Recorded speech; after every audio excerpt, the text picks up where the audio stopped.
Cheers guys, Epix911. Welcome to this week's slew of games. There's about 5 games we're going to look at this week. Now, keep in mind, I don't look at every single game that's out. If you go to Steam VR alone, guys, there are dozens and dozens of games. The problem is, most of them look and play like absolute crap. And there's very few that at least, inspire the confidence in you to give them a shot. So what I've tried to do with my weekly lists, now this is the second episode, is try to weed out some of the more promising ones. Doesn't always mean I'm going to cover every platform.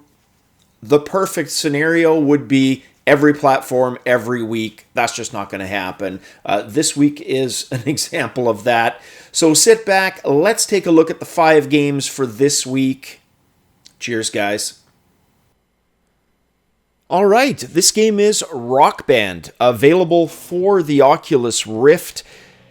It's going to use that dongle that you got with your touch controller, so you're going to want to make sure you have that. Now, of course, this is a rhythm game.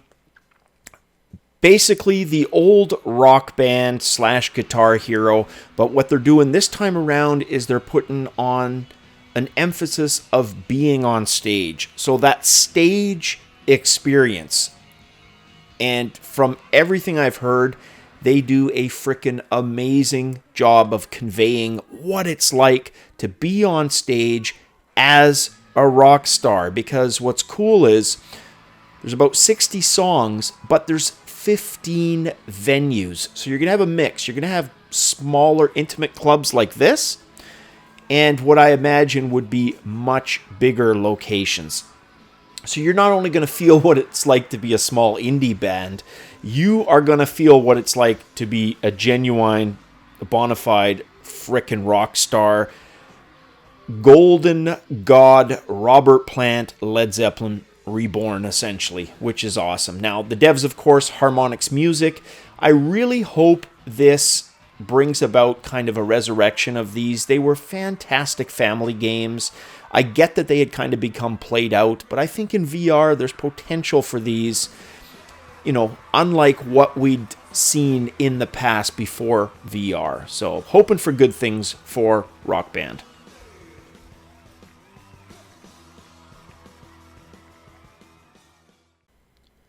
All right, next up we have Wilson's Heart.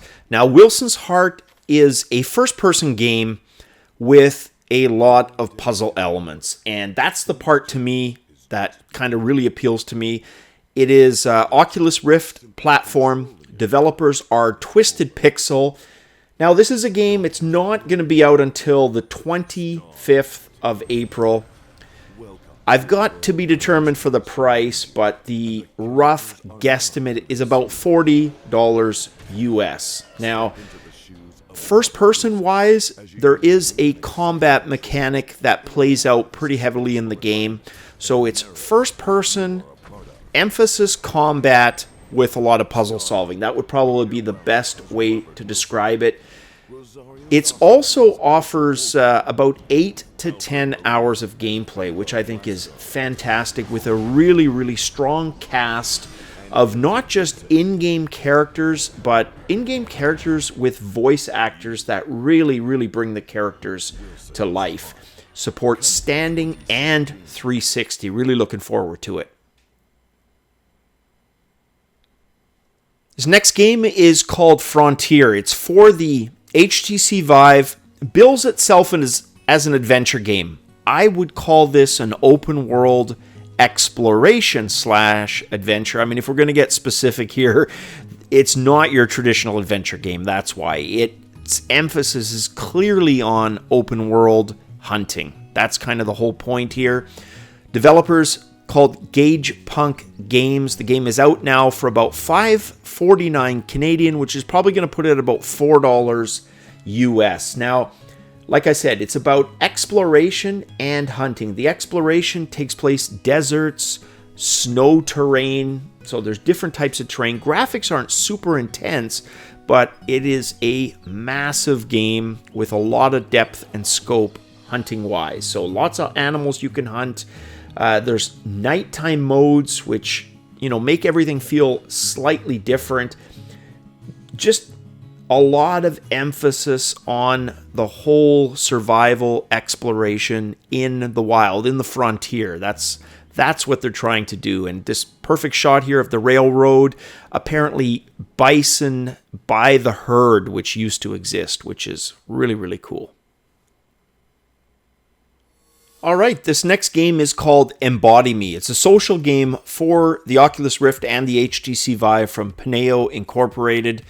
It's currently in early access and it's free. And how they're trying to set themselves apart from other social games, and the hint is kind of in the name of the game, EmbodyMe, is they're going to allow you to take a digital snapshot of your face and then have that be your in-game avatar. Now, you can still change your body type, so you could have your face instead of on your bulbous frame, right? Or extremely slim frame, you could have it on your ideal frame, which may or may not differ significantly from the said standard frame. But anyways, it's a social game, currently free.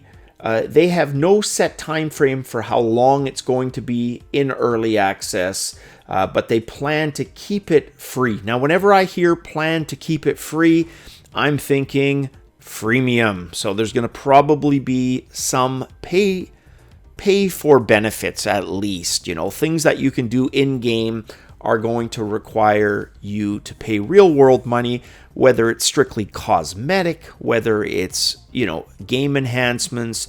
That remains to be seen. That is completely speculative on my part. I could be completely wrong.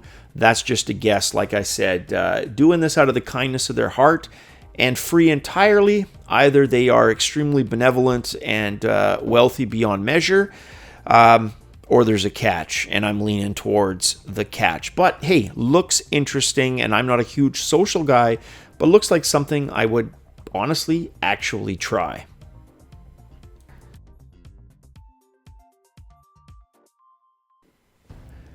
All right, guys, this last game is called Drop Dead. Good news, it's available for the Rift, GearVR, and the HTC Vive.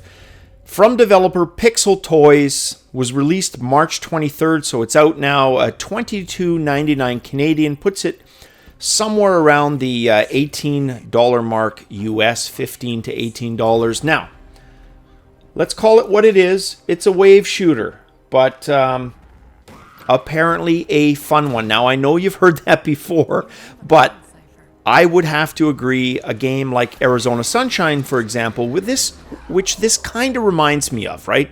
It's not your prototypical wave shooter. Look, I enjoyed Arizona Sunshine enough to forgive the fact that it was a wave shooter. I was fine with it. And this, likewise, looks exactly good enough to ignore that. So, platform-wise, probably going to go with the HTC Vive for me. I know I've got the touch and the 3 cameras now, but I think I'll still do the Vive version for this game. And then if I see it on sale for the Rift, I'll probably grab it for the Rift as well. But no, it looks good. The zombies. Let's be real. There's a lot of zombies here, and there's a lot of zombie fatigue. I've talked about that in the past. But again, if it brings new stuff to the table, which it seems to, I'm okay with that. Definitely going to give it a shot.